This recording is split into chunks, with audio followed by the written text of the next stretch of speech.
Many people are asking me about the poverty in Cambodia. Cambodia remains on the list of developing countries despite recent economic growth. Although Cambodia is undergoing significant urbanization, most of its citizens continue to live in rural areas and experience poverty. Cambodia has made progress in combating poverty, and many citizens have risen just above the poverty line, but there is still a high number of people experiencing the devastating effects of poverty, including malnutrition and lack of access to basic health care services. Statistics from 2014 showed that about 13.5% of the country's total population continue to live in extreme poverty, down from 53% in 2004.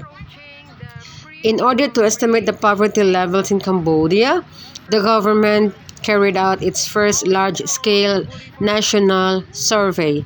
The level of poverty in rural areas was estimated at about 45%, which was 4 times that of the capital city.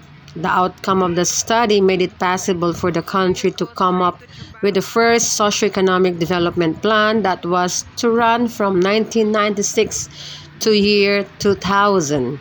So, an assessment of the poverty situation in Cambodia reveals patterns of regional variations. Some of the provinces record a high poverty rate compared to others, and areas with high poverty rates include Ratanakiri, Kampong Tom, and Previher.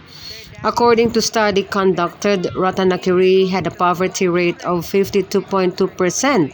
Previher had a poverty rate of 72.3%, and Kampong Tom had a poverty rate of 75.8%. The inequality in the regional distribution of wealth is attributable to low literacy levels.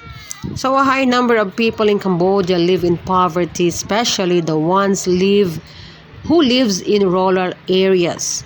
Globally, individuals living in rural areas record more elevated levels of lack compared to their counterparts living in urban areas. About 80% of the population in Cambodia live in rural areas. So by 2012, the rural poverty rate was about 28.8%, according to 3 times urban poverty rate, which stood at 6.4% at the same time.